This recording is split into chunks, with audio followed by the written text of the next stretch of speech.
Anthony, comment ça va? Oh bah moi je suis en pleine forme. Hein. J'espère que le public aussi est en pleine forme, mais on l'entend pas. Ouais.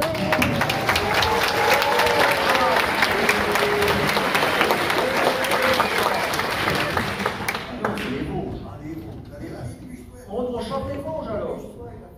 Il va faire nuit.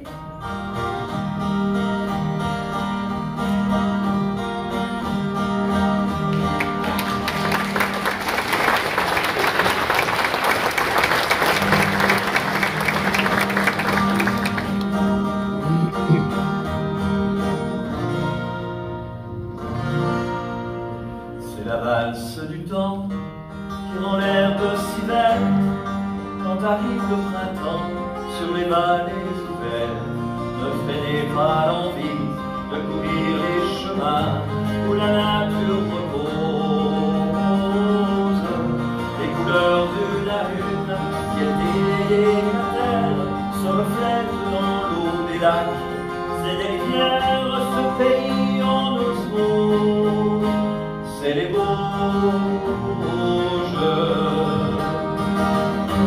Et la montagne arrondie par les siècles, les lieux l'ont trop aimé, et bien usé peut-être, d'autres sont en poubelle, comme une femme trop belle, jalousée de querelle. C'est la valse du temps qui fait pousser les fleurs sous le soleil qui danse tout l'été dans les cœurs. Des milliers d'amoureux viennent de tous les pays pour vivre quelque chose. Et les hommes dans les champs recueillent le fruit de la terre jusqu'à la fin du jour, dans la douce lumière, sous le ciel rouge et rose. C'est les Vosges. Et la montagne là, arrondie par les siècles, les lieux l'ont trop aimé, et bien usé peut-être, d'autres sont morts pour elle, comme une femme trop belle, jalousée de querelle. C'est la valse du temps qui parfois est cruelle, elle enlève la vie en la rendant plus belle. C'est la dernière fête avant le grand sommeil, il faut prendre la pause. De partout à la fois se réveillent les couleurs, l'automne gît jauni, mais l'automne se meurt, ce spectacle grandiose, c'est les Vosges. C'est la valse de l'hiver, dans les tourbillons blancs, sous les gros pulls verts, on regarde en flânant cette nature pétrifiée par la neige et le gel et la bise qui ose.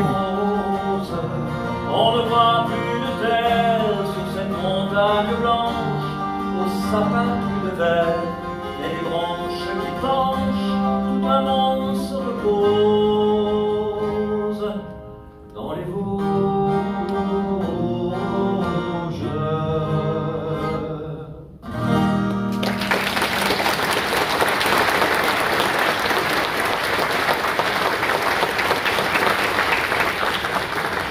Merci beaucoup, vous allez bien? Oui.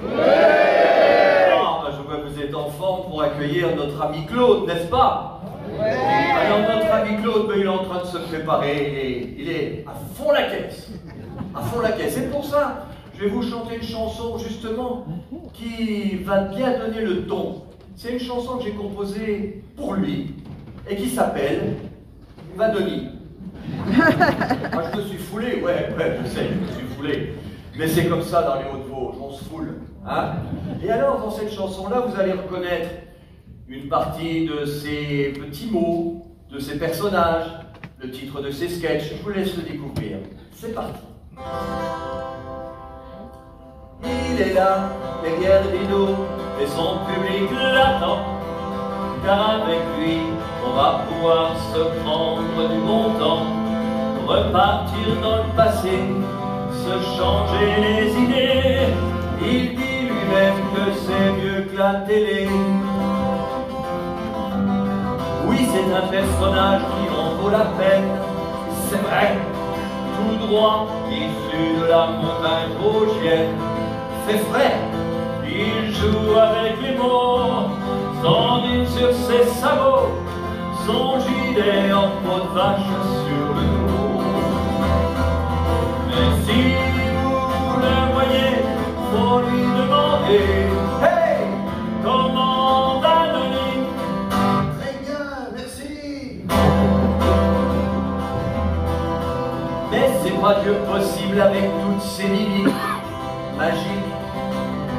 Sourire jusqu'aux oreilles, moustache élastique, unique. Attends que je t'en pose, il va t'en faire la pause. Tiens, là les Parisiens qui viennent dans les Vosges. Il s'en va leur donner les poules à traire. Faut le faire en bus, visite guidée avec sa mère. Chez l'Albert, chez nous on a tant pété. Si le bon Dieu le voyait, du haut de ces nuages, il s'écroulerait. Mais si vous le voyez, faut lui demander, hey, comment va Denis? Ah ben, très bien, merci. Il compte et il raconte tout ce qu'il entend. Mon Dieu, il te transforme tout cela pour faire rire les gens.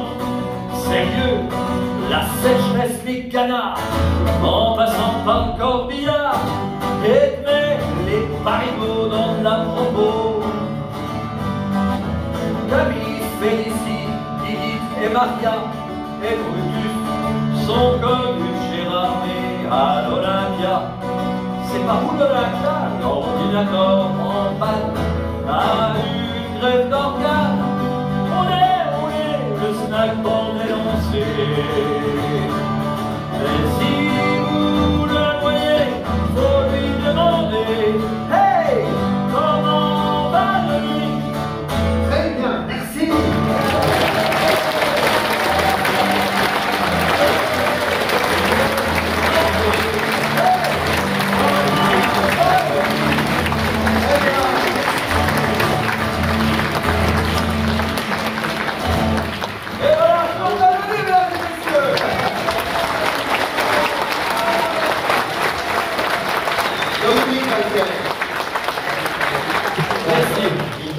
Compositeur. Ça va, t'as la forme, hein? Oui. T'as vu le public, la forme qu'il a? J'entends depuis derrière. Non, vous avez préparé les zygomatiques, vous avez du boulot, hein? Il va y avoir des crampes à la mâchoire. Mesdames et messieurs, en attendant, merci de votre accueil et à plus tard avec, maintenant, Claude Pavani. Bravo.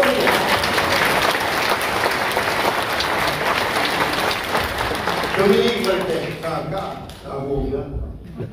Sinon, ça va, le niveau? Ouais, ça ne va pas toujours comme on voudrait.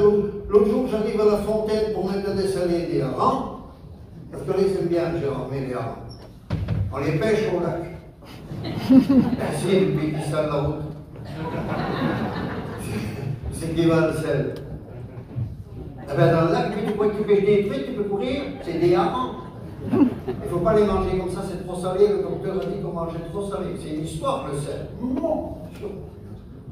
J'ai lu dans un livre de savant un jour qui disait que le sel, dans le temps passé, c'était une denrée rare comme tout. Ça coûtait cher comme tout. Mon Dieu, il fallait aller acheter le sel loin. Il partait à cheval acheter du sel à Varangéville, je ne sais pas où. Il partait loin à cheval. C'était tellement cher, j'étais obligé de vendre de cheval pour acheter du sel. Il vendait le cheval, il revenait à cheval sur une sac de sel, sans la sel. Il y en avait qui n'avaient pas de sous du tout, mais qu'est-ce qu'il achetait?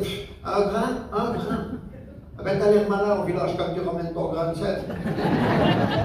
Non, c'est sûr, le docteur il a dit qu'il ne fallait pas manger salé. Il a dit les radis à la croque au sel, terminé, rien que les radis. Le bœuf au sel, rien que le bœuf. Tu vas au restaurant, maintenant t'es trop salé, tu pars sans payer.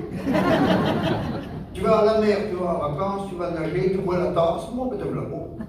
Ah ben, ça dépend des mers, parce que ça varie celles.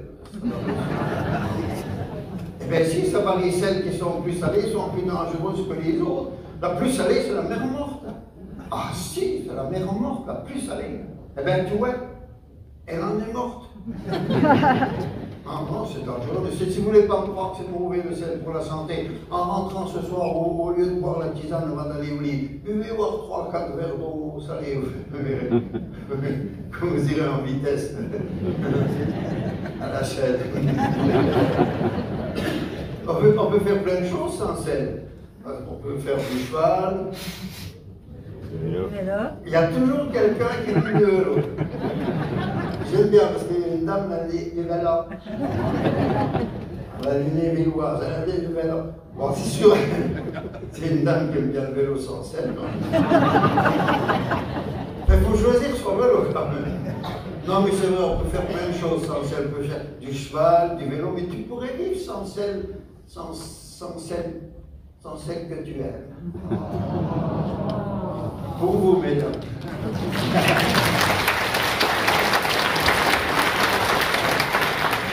Bon, c'est des histoires. On racontait plein d'histoires dans le temps. Ça a changé aussi dans le temps. Parce que dans le temps, il y avait des veillées, et puis des veillées, ben, il n'y en a plus. Et c'est vrai qu'il n'y en a plus des veillées. Et pourquoi il n'y a plus de veillées? La télé, voilà, la télé, oh, la télé. Bien, vous l'avez loupé ce soir, la télé. On est content, on a vu que vous soyez là. C'est vrai, hein? Oh non, et puis de la même façon quand même. Ça a drôlement changé. Non, dans le temps, on ne sortait pas. On ne sortait pas parce qu'on n'avait pas le temps, parce qu'on n'avait pas les sous, parce que ce n'était pas la mode. Moi, je suis né à Gérardmer. Ma mère est née à Gérardmer. Ma grand-mère, elle est née à Gérardmer. Ma grand-mère, elle n'a jamais été au bord du lac. Elle avait le vertige. On y a été comme ça une fois ou deux, mais à marée basse. Hein, c'est vrai qu'on ne sortait pas. On ne sortait pas parce que, quand même, les Vosgiens, on a quand même pris des risques une fois. On est parti, parce qu'on partait en car le dimanche, on organisait des voyages le dimanche. Vous vous rappelez de ça? Non, si, des années 50, par là, vous vous rappelez pas? On partait en bus, en car, on ne disait pas en bus, on disait en car, avec les pompiers, vous vous rappelez? On partait en car, non, pas à Lunéville, vous ne partiez pas. Mais ici, avec les pompiers, avec la musique, la classe, la chorale, les anciens fusillés. Bon, on n'est plus beaucoup non plus, à force. Mais c'est bon, nous les Vosgiens, on a pris des risques. On a été jusqu'en Alsace. Et on n'avait pas de risque à rien, on a dit on va aller plus loin. Voilà, parti en Suisse. Je ne sais pas pourquoi. Chaque fois qu'on prenait le car, c'était pour aller en Suisse. C'est vrai, mais ça commence à bonne heure, à l'école. La première promenade de l'école, tiens, dans les vacances, faisait la promenade, les maîtresses vous mettaient dans le car, et hop, en car, à balle. Après, ça continue avec les conscrits, l'accordéon, voilà, parti en car. Oh, aidez-moi un peu. Ah oui, mais non, on recommence. Alors, nous voilà dans le car, les maîtresses. Non, à 20 ans, les conscrits, l'accordéon, on est parti en car. Ça vient. Nous voilà partis en car. Les 45 ans, nous voilà partis en car. Les 65 ans en car. Les 95 ans. On y va en auto, on est moins nombreux. Mais car, c'est la Suisse tout le temps, la Suisse, pourquoi? Hein? Bon, il y a quand même, on peut s'amuser un peu, hein? Il y a un beau zoo. Si, il y a un beau zoo. Alors le matin, on va au zoo, puis l'après-midi, on va au trou.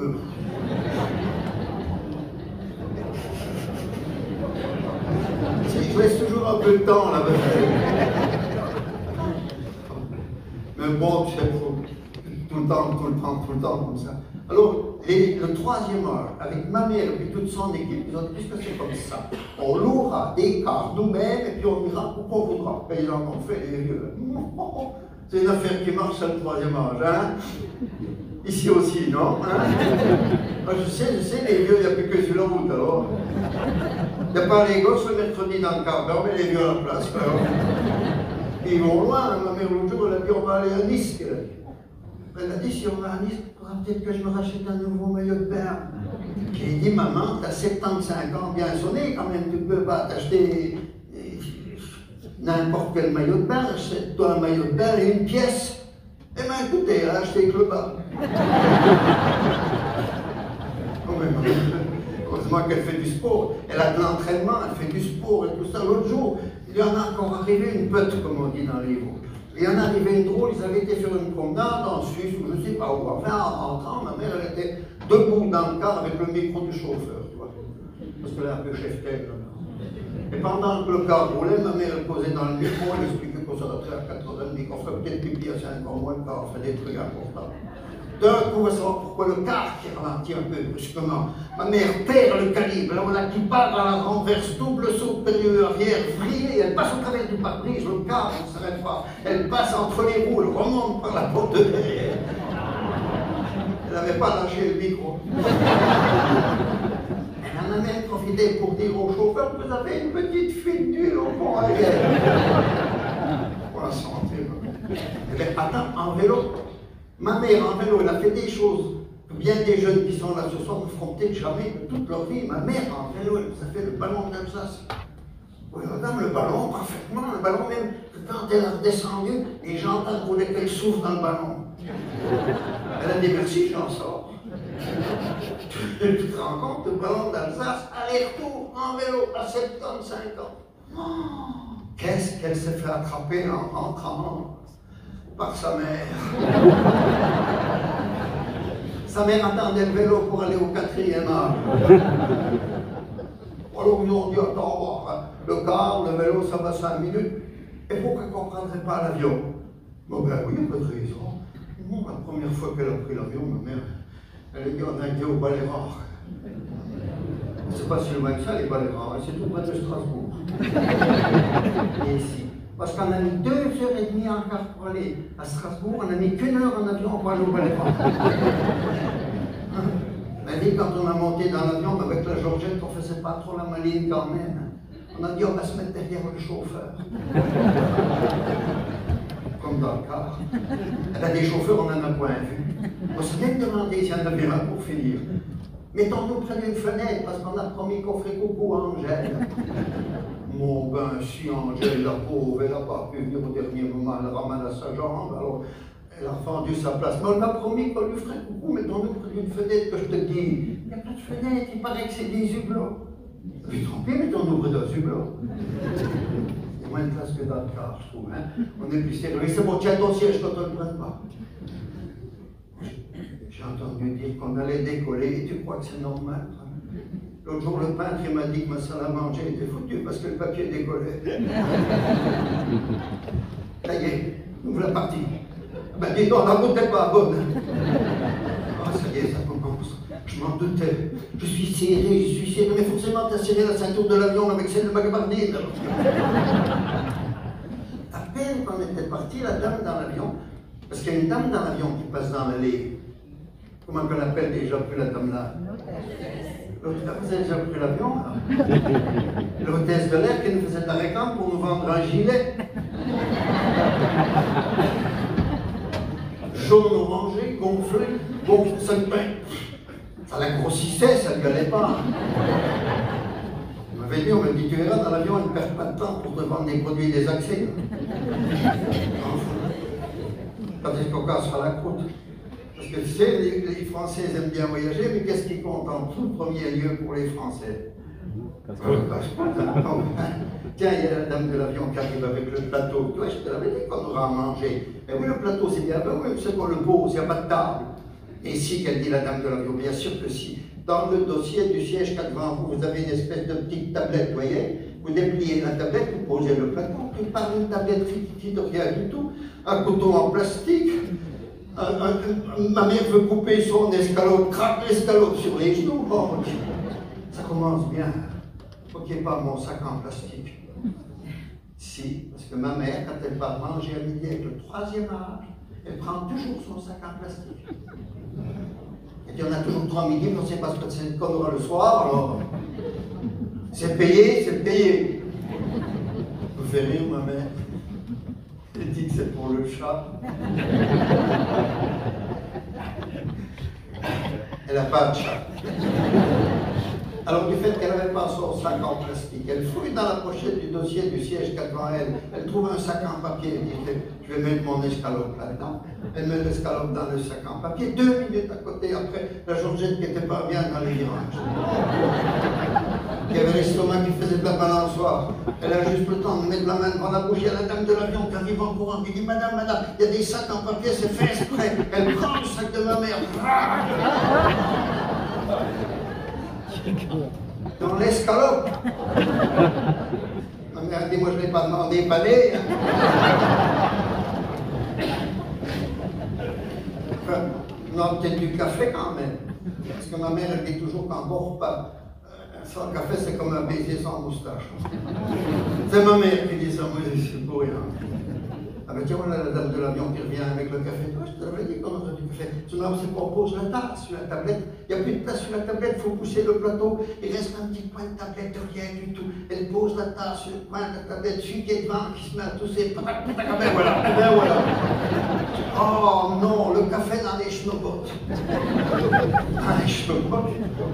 Alors c'est la Georgette qui a donné son café à ma mère, parce que la Georgette, tu sais, ça ne passe pas pour le manger, ça ne passe pas pour le café non plus. Tu as remarqué quand tu as fini de manger et que tu as bu le café. Ça cherche, hein. Ah si, le café, ça fait aller, hein. Ah si, ça fait aller au petit coin. En France, on dit toujours qu'on va au petit coin. Je ne sais pas si tu as déjà vu dans l'avion.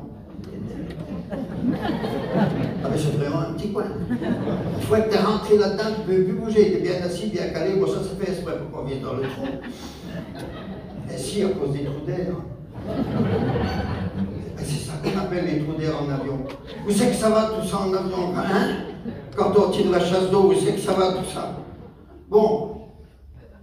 Ma mère puis la Georgette dans les cabines de l'avion, ça ne s'est pas trop mal passé pour elle. Mais la Julienne, la toute grosse du groupe, celle qu'on met au fond du car sur la banquette arrière pour qu'elle ait ses ailes. Dans les cabinets de l'avion, elle a encore réussi à rentrer. Elle a encore réussi à se retourner, mais quand elle s'est mise en position, elle a fait ventouse.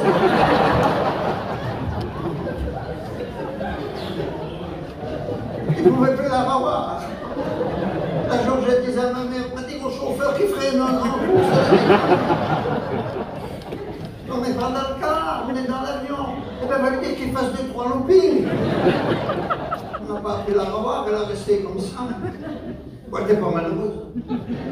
C'est vrai, elle était bien assise, bien calée. Elle manquait de rien, on le portait à bord de temps en temps, ça faisait comme toi, parce qu'elle était sur place. Mais nous, ça nous faisait un cabinet loin quand même. Oh non, les voyages comme ça. Puis ça nous plus rigoler, l'a dit ma mère. Puis attends, qu'elle a dit ma mère. C'est avant de monter dans l'avion, là c'est le plus rigolo, parce qu'il nous fouille tout partout.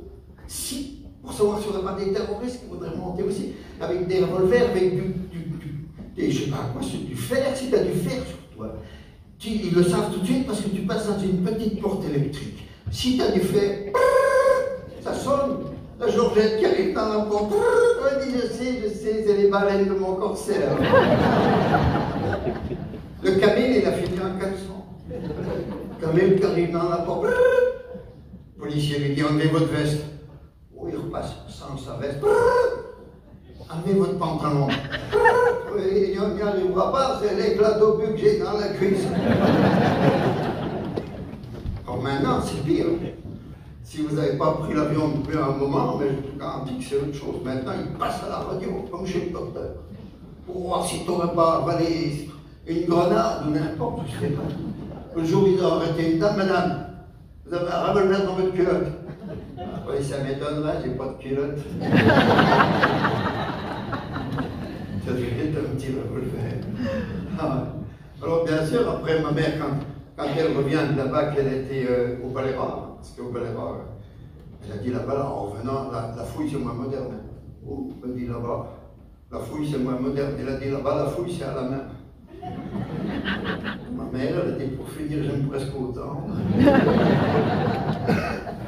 Elle avait repéré un beau baléarien. Ah, mais c'est pas des baléariens. Hein. Elle avait repéré un beau baléarien. Elle a dit, pourvu que ce soit lui qui nous fouille. Elle dit, c'est pas juste, il a fait l'église. Alors, je ne pouvais pas rester trop longtemps à Lunéville ce soir parce que je repars demain à bonne heure, je reconduis ma mère. Elle y a pris goût les voyages. C'est qu'elle a dit qu'elle allait en Afrique. Ouais, elle a adopté un bébé, on va chercher. Non, un bébé éléphant. Ouais, même moi qui suis en Guirlandais, ma mère le jour avec le bébé de Bordeaux au téléphone. Que pour finir, elle lui a raccroché au nez. Alors j'ai dit, vous comprenez, moi les éléphants, prends leur défense. Parce que ma mère a dit, c'est bien beau, là, mais j'ai dit, pardon, on la voit quoi, une fois ou deux comme ça par an à la télévision, mais c'est là-bas que ça se passe. Parce qu'en Afrique, avec les éléphants, je voudrais bien les voir.